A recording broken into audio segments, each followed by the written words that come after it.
Elizabeth Rood, our next speaker, is going to be talking about something that we've been talking about actually for the last 2 days, nurturing creativity.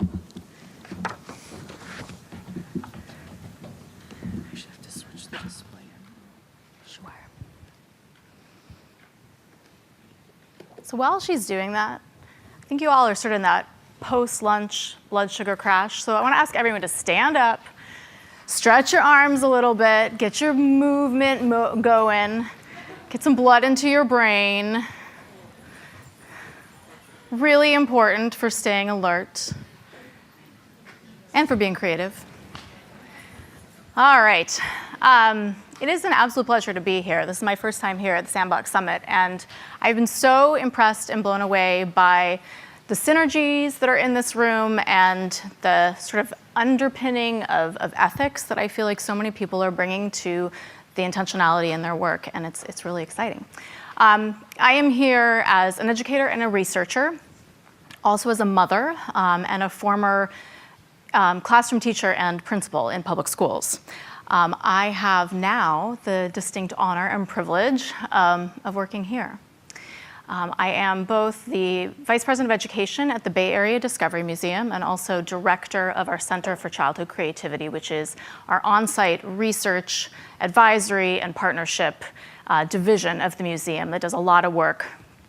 Right now, nationally, ultimately, we are aspiring to be much more international, thinking a lot about children's development in a holistic way, and also very specifically looking at and thinking about what does it take to raise creative kids. The museum has existed for 25 years. It is right underneath this iconic view, pretty incredible space on 7.5 acres, inside, outside space. And for 25 years, it really has been a place of practice in really deep ways with young children, babies up through age about 8, and ultimately we'll be pushing more into the 9 and 10 range as well. 4 years ago, the center was launched to take the practice that was there and to connect it to the academic universe and to bring those two together to be able to bring insight to the people who are designing experiences for kids. And by that, I mean parents, I mean industry people, media, and certainly teachers as well. Part of what makes our work possible is that we have a really extraordinary advisory board that includes many of the leading researchers, especially on the West Coast, in developmental psychology, cognitive psychology, and education.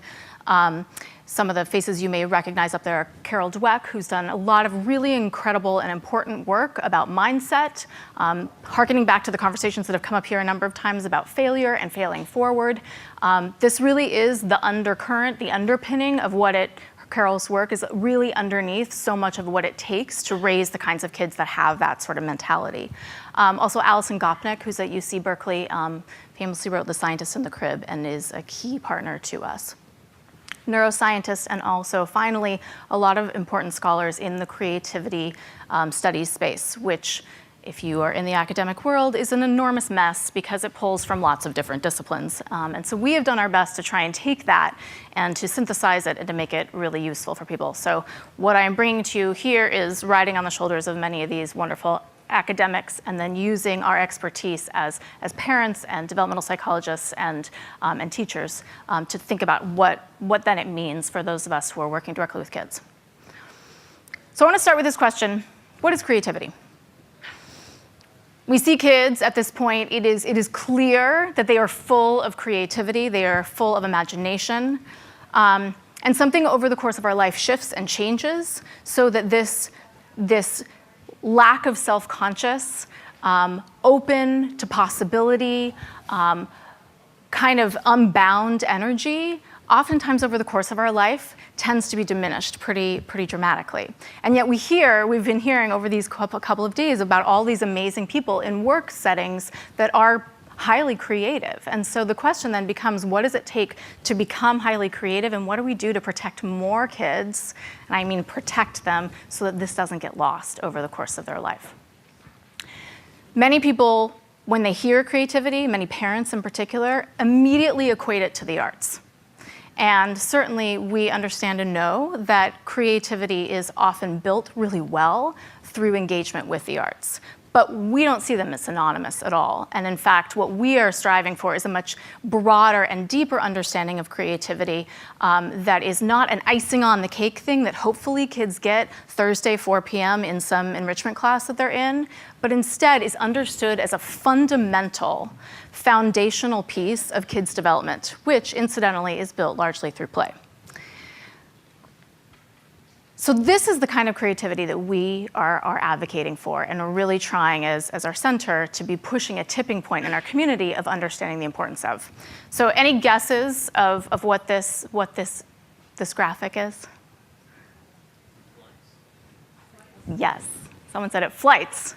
This is all the international and within country flights in the world, and showing all of the connections. And I use this example because in today's world, here we have technology that is radically changing the way that we are with one another. I was in California 48 hours ago. I will be in California again in 36 hours. That's amazing.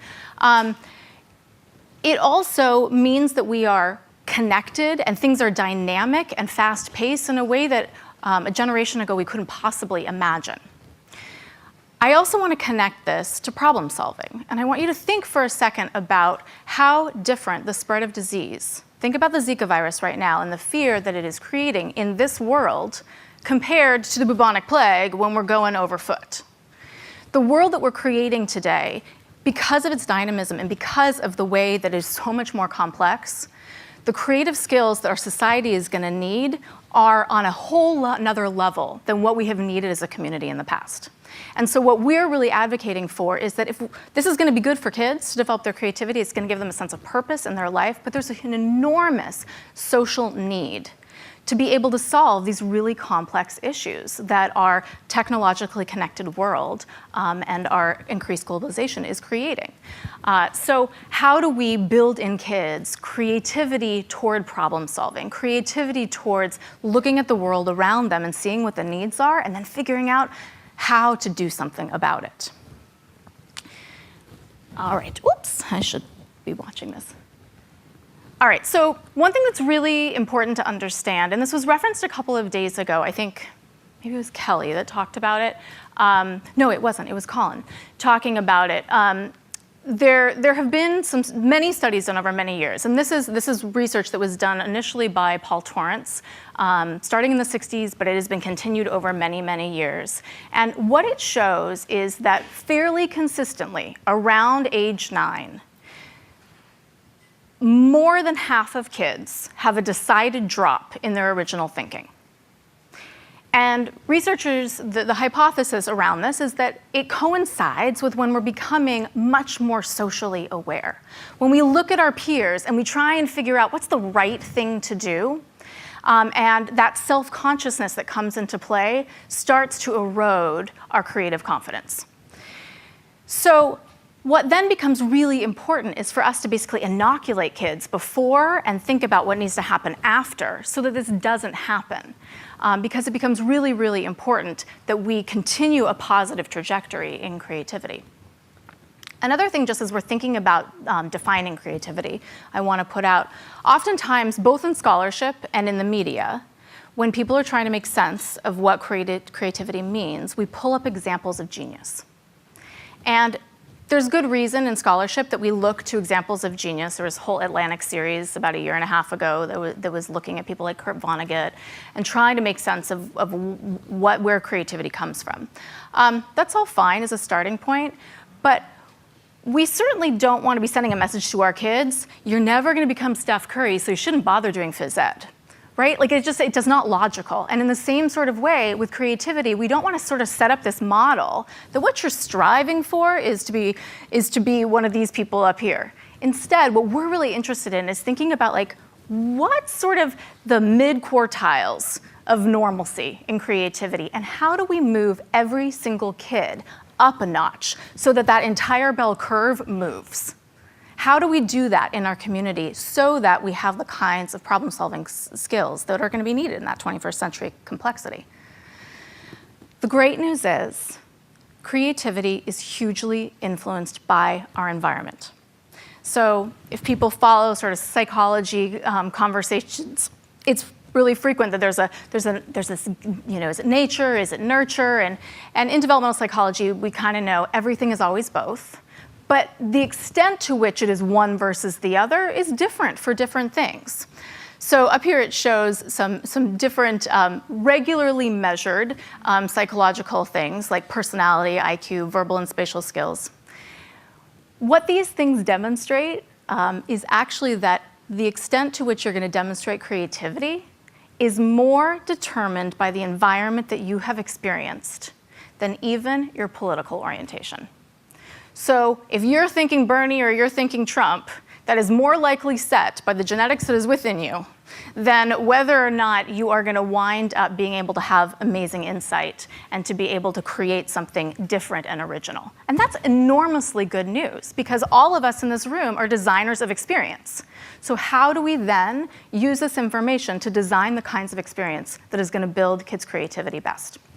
So at the center, what we did is we were very fortunate to have a wonderful partnership with Disney, and toward sort of this question of what does it look like to be creative, we did a scan of about 150 academic studies from a wide range: business, psych, neuroscience.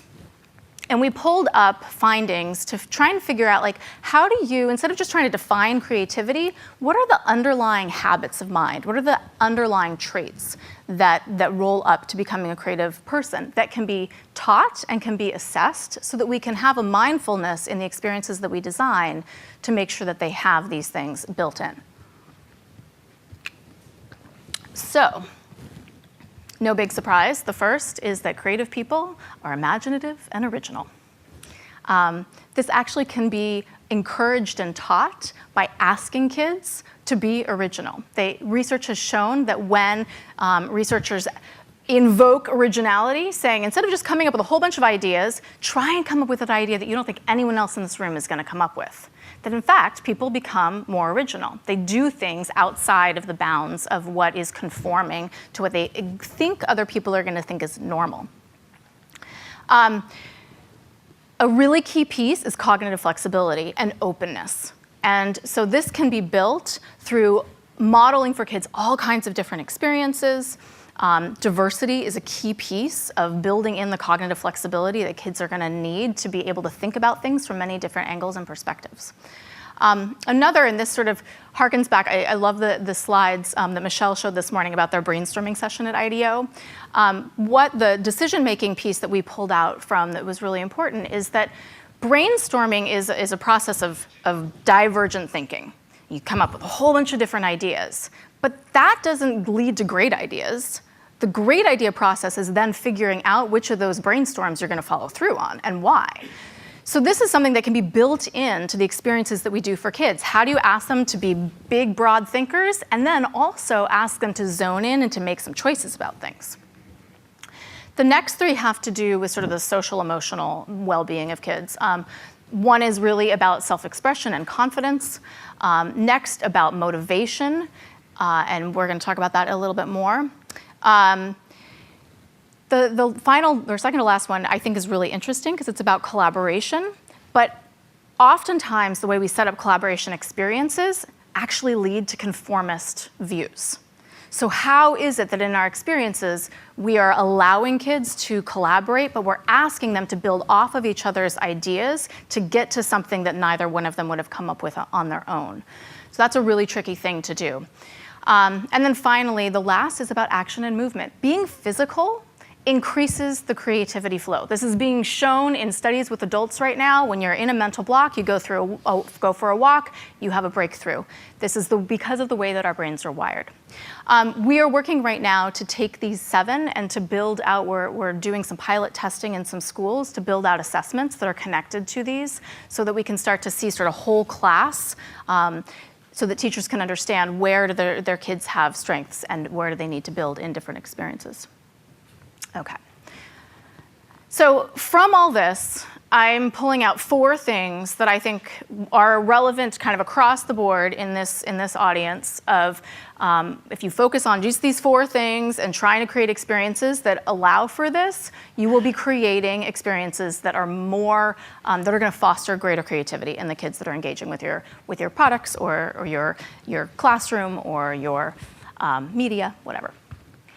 So the first is really about the development of the whole brain. And for a long time, there was a lot of talk about left brain and right brain. None of that's true or real. Just in case you hear that again, you can correct people that whole thing has been laid to bed. But what we do understand is that there are different networks in our brain. And the networks that are active when we are in a creative place, when we're in an imaginative place, are decidedly different than that executive function. Who was it that was talking about that earlier today? Someone was talking about executive function earlier today. Maybe it was Clark. Yeah. That part of our brain, our prefrontal cortex, which is where we do planning and analysis, that is super, super active in things that we do in school.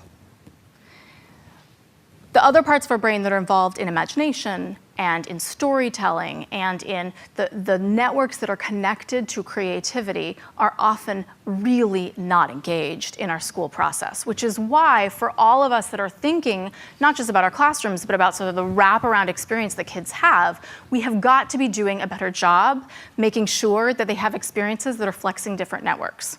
So I think of it as sort of like your muscle, your bicep and your tricep. You cannot be strong and just strengthen one of those. They have to go together. And if we want the creative problem solvers that we're going to need in the 21st century, we have got to be letting kids be in their imagination network.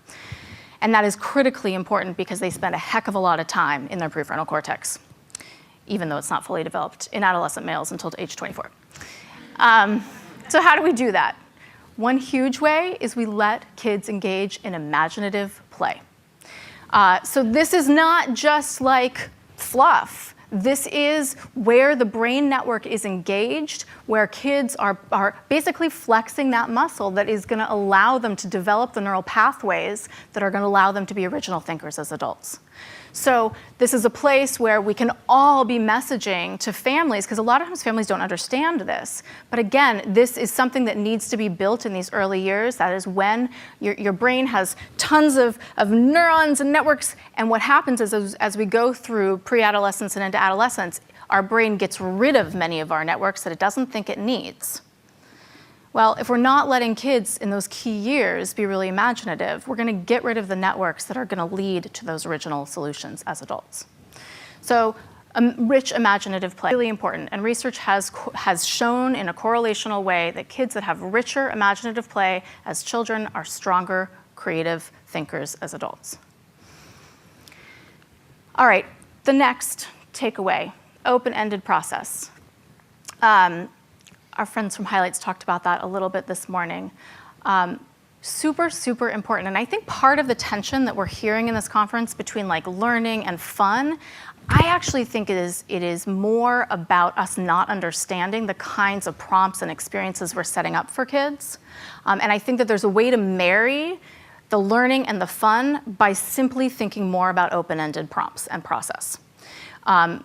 So part of why this is so important for creativity is what you do when there is not a clear path forward. No one has done this before, so there's not a manual to go to get the answer. That's why you need a creative process in that moment.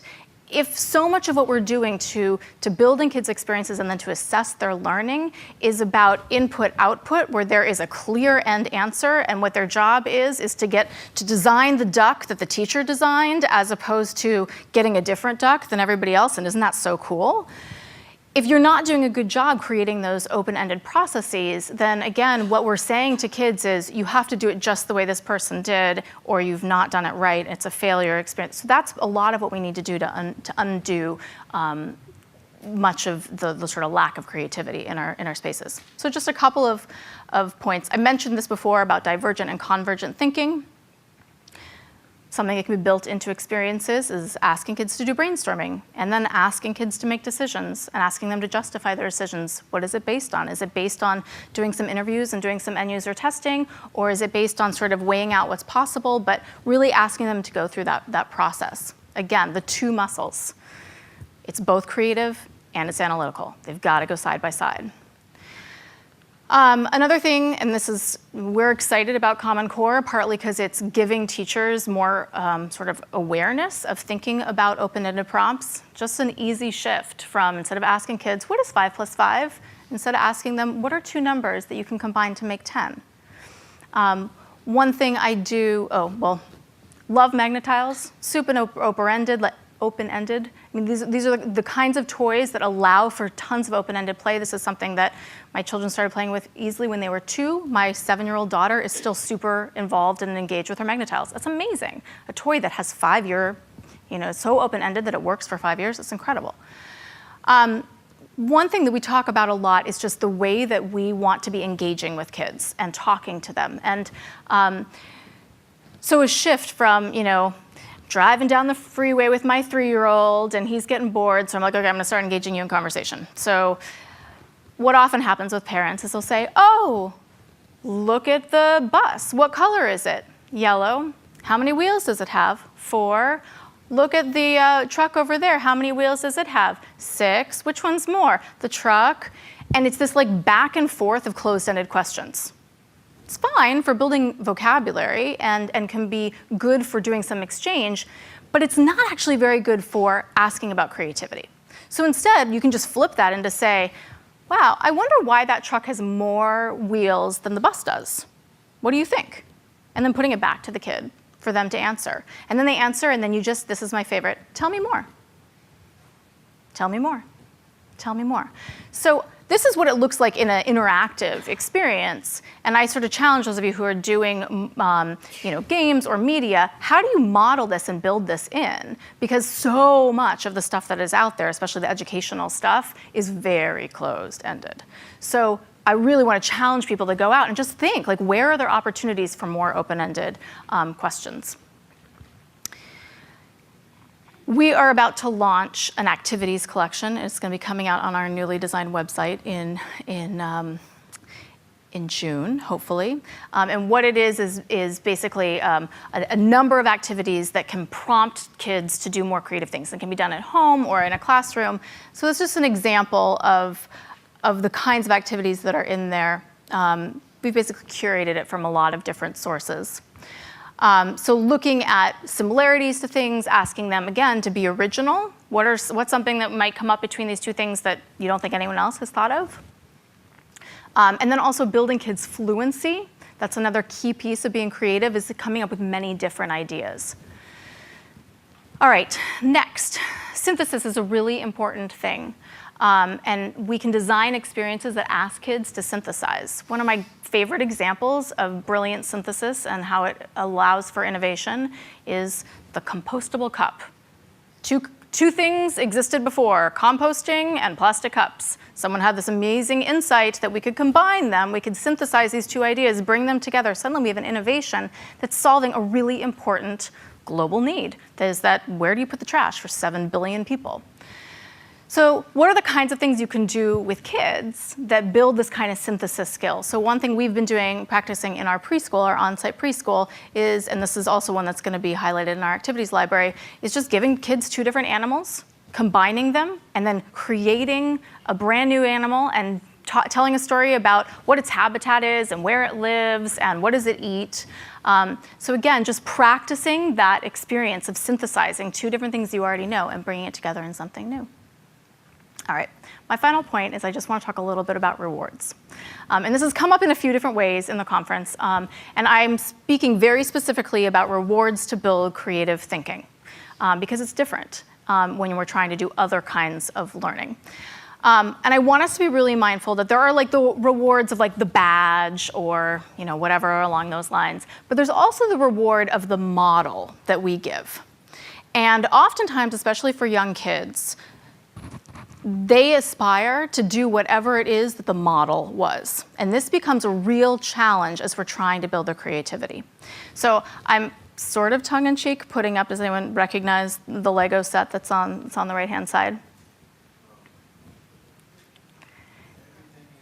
Everything is awesome. So yes, this is the irony in this is from the Lego movie, and this is what Emmett designs when he finally becomes a master builder and no longer follows the rules, and figures out how to build this crazy thing to defeat President Business.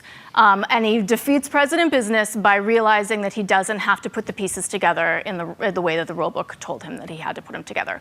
So this is a little tongue-in-cheek because it is here a Lego set that is built in this moment of like his breaking out the Lego. I say that all with enormous respect for both Lego and for the Lego movie, which I think is brilliant. But so just this is a model sort of example of that. So a couple things to say. One is, we all know about intrinsic and extrinsic motivation. I want people to understand from a research standpoint a couple of key things. One is extrinsic motivators are great for getting kids started.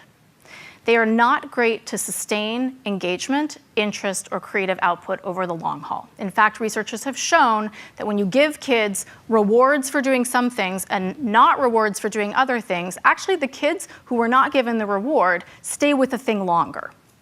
So it's great for getting kids hooked, but it's not great long-term for their learning and their engagement.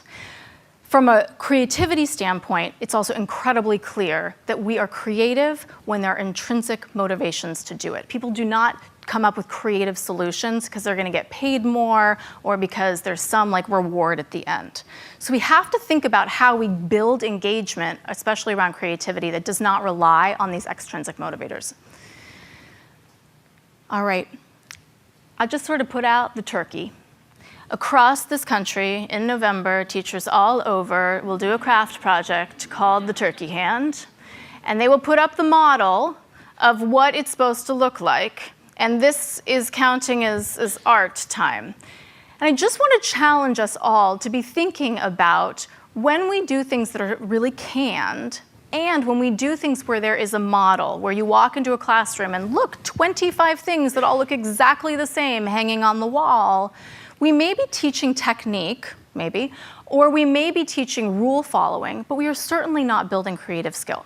And so I just want to challenge all of us to not create turkeys in our work, to think bigger and broader than that, because ultimately we have beautiful little kids like this. And there is this precious moment in their early lives that if we can have open-ended experiences for them and where we're asking them to synthesize and we're asking them to really take things that they have known before and come up with new and original ideas, it's going to wind up being the problem solving that we need in the 21st century. So there is a social reason to do this for the kids because it'll help them find purpose and worth in their life. But ultimately, it really is for all of us as a community about making sure that we have the kinds of citizens that are going to help solve the problems that we are going to be leaving to them. So thank you so much.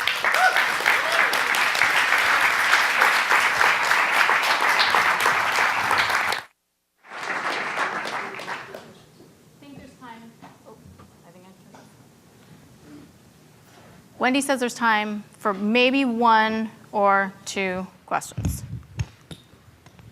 So, is this on? It's on. I love your talk, what you're doing, all of this great stuff. Definitely coming from a creative background myself. I'm really curious about the sort of oxymoron of creating experiences where there's creativity. So I wanted to know, I guess, a little bit more about the diversity of people who are participating in facilitating these experiences, because I feel like they're the models of the thinking that have to embrace so much of the chaotic experience to make all of these things happen. Do you mean the people that we have with museum staff, or do you mean like in our activities library? Exactly. Address whichever one you want. Okay. Yeah, I mean, for us, a lot of it is about training. It's about training for staff and modeling, and the trickier part is actually not the staff so much. It is, especially in a museum context, it's about trying to figure out how you work with families, where parents will come in and want to do things for kids instead of with kids. So for us, it's actually much less about the challenge with staff and getting staff ready to do that work than it is actually that there's a lot of, I would say, bad habits that parents often bring in with them, and training staff on knowing how to model a different sort of way forward. A lot of it comes in sort of the invitations that are put out to kids. So in the museum, we'll set up environments, and we think of the materials as an invitation, we think of the room set up as an invitation, and certainly the prompts that the adults are using as sort of a guidance. Our team consists of educators, developmental psychologists, and a lot of the educators are sort of grounded in either sort of Reggio-inspired work or sort of more general constructivist approach. So I think that winds up sort of being part of people's underlying training. Did that answer your question? I'm not sure that I fully understood the question. Okay.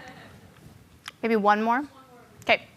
Hi, Hello. I'm Leslie Ford from Houghton Mifflin, but asking more as a mom than as a marketer. Yeah. The link between creativity and resilience, have you explored that at all? And if you could comment on that. Yeah, Thank absolutely. you. Yeah, our white paper talks a fair amount about, I wouldn't frame it so much as resilience as sort of persistence in the face of failure. We talk a lot about that. And again, part of the reason why intrinsic motivation is so important is that is oftentimes what gives people the fuel to get through those moments of failure and doubt and to persist.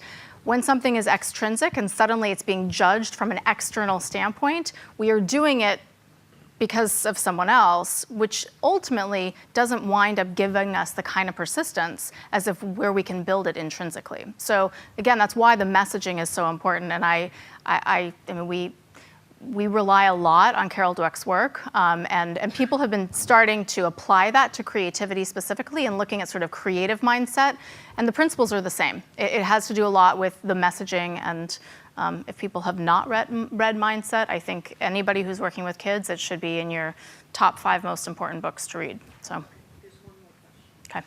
We have time for one more. The total physical response is a technique in language learning that's been effective for many years as well, not just for creativity. So I really like this presentation quite a bit.